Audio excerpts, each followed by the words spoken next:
Hi. Hearing phone ஸ்டிச்க்கு இந்த மாரி ஒரு பாயிண்ட்ல ஃபர்ஸ்ட் லைன்ல எடுத்து, செகண்ட் லைன்ல அதுக்கு கிராஸா இந்த மாரி ஒரு சின்ன ஸ்டிச் குடுங்க. அதுக்கு அடுத்து ஃபர்ஸ்ட் லைனுக்கு அந்த டைரக்ஷன் எப்படி போகுது பாருங்க. அதே மாரி அது கிராஸா இந்த மாரி ஒரு ஸ்டிச் குடுங்க. ஸோ அடுத்தது செகண்ட் லைன்ல இந்த மாரி ரிவர்ஸ்ல சின்ன ஸ்டிச்.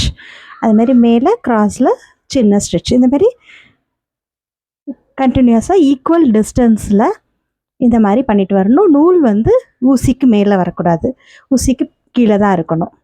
ஸோ இந்த ஹெரிங் போன் ஸ்டிச் அவுட்லைன் ஸ்டிச்சாகவும் யூஸ் பண்ணலாம், அதே சமயம் ஃபில்லிங் ஸ்டிச்சாகவும் யூஸ் பண்ணலாம். நான் இப்போ ஸ்கேட்டர்டாக உங்களுக்கு அவுட்லைன் ஸ்டிச் எப்படி பண்ணுறதுன்ட்டு காமிக்கிறேன். ஃபில்லிங் ஸ்டிச் அடுத்த வீடியோவில் பார்ப்போம். ஸோ இந்த மாதிரி டபுள் லைனில் பெருசாக நான் இப்போ உங்களுக்கு போட்டு காமிக்கிறேன். இது டிசைனில் சின்னதாக எப்படி போடலான்னு பார்க்கலாம். ஸோ இதுலேயே நிறைய வேரியேஷன்ஸ் பண்ணலாம். இதுக்குள்ளே டபுள் ஹெரிங் போன் போடலாம், இடையில பீட்ஸ் வைக்கலாம், இடையில ஃப்ளவர்ஸ் பண்ணலாம். இல்லைன்னா இந்த மாதிரி அதோட எட்ஜில் வந்து இந்த மாதிரி பெருசாக நீங்கள் பண்ணும்போது எட்ஜில் வந்து 3 பெட்டல்ஸ் பண்ணலாம் லேசி டேசியில், இல்லை ஸ்ட்ரெயிட் ஸ்டிச்சில் பெட்டல்ஸ் பண்ணலாம், நிறைய வேரியேஷன்ஸ் பண்ணலாம்.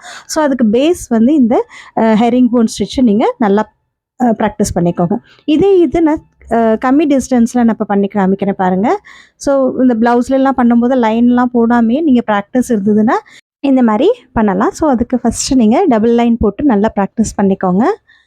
ஸோ இது பாருங்கள், நான் கொஞ்சம் டிஸ்டன்ஸில் அதுவும் ஈக்குவல் கேப் விட்டு பண்ணுறேன். ஸோ இது பார்க்குறதுக்கு ரொம்ப நல்லாயிருக்கும். நிறைய ட்ரெடிஷ்னல் எம்ப்ராய்டரியில் இது யூஸ் ஆகும். நான் இப்போ வந்து ஆங்கர் த்ரெட்டில் 3 ஸ்ட்ராண்ட்ஸ் எடுத்து பண்ணிகிட்ருக்கிறேன். 7 நம்பர் நீடில் யூஸ் பண்ணுறேன். ஸோ இது நான் ப்ளவுஸில் பண்ணதை உங்களுக்கு காமிக்கிறேன். இந்த மாதிரி ஒரு ரா சில்க் ப்ளவுஸ், அதில் வந்து ஸ்லீவ்ஸ்லேயும் நெக்லைன்லேயும் இந்த மாதிரி ஸ்கேட்டர்டாக ஹெரிங் போன் போட்டிருக்கிறேன். சில்க் த்ரெட் யூஸ் பண்ணியிருக்கிறேன். பாருங்கள், ஒரே மாதிரி ஈக்குவல் கேப் விட்டு பண்ணி இடையில சுகர் பீட்ஸ் வச்சுருக்கிறேன். ஸோ இதில் காமிச்ச அதே அளவு தாங்க இதுலேயும் பண்ணியிருக்கிறேன். ஸோ ஒரு சென்டிமீட்டர் அளவு கேப்பில் தான் இது நான் பண்ணியிருக்கிறேன். ஸோ அதுக்கு இடையில ஒரு சுகர் பீட் வச்சுருக்கிறேன். ஸோ இது ஒரு நல்ல கிராண்டாக ஒரு நல்ல அழகான லுக் கொடுக்கும். ஸோ இந்த ப்ளவுஸோட ஃபுல் டுட்டோரியல் வீடியோ நான் என்னோடய யூடியூப் சேனலில் கொடுத்துருக்குறேன், பாருங்கள்.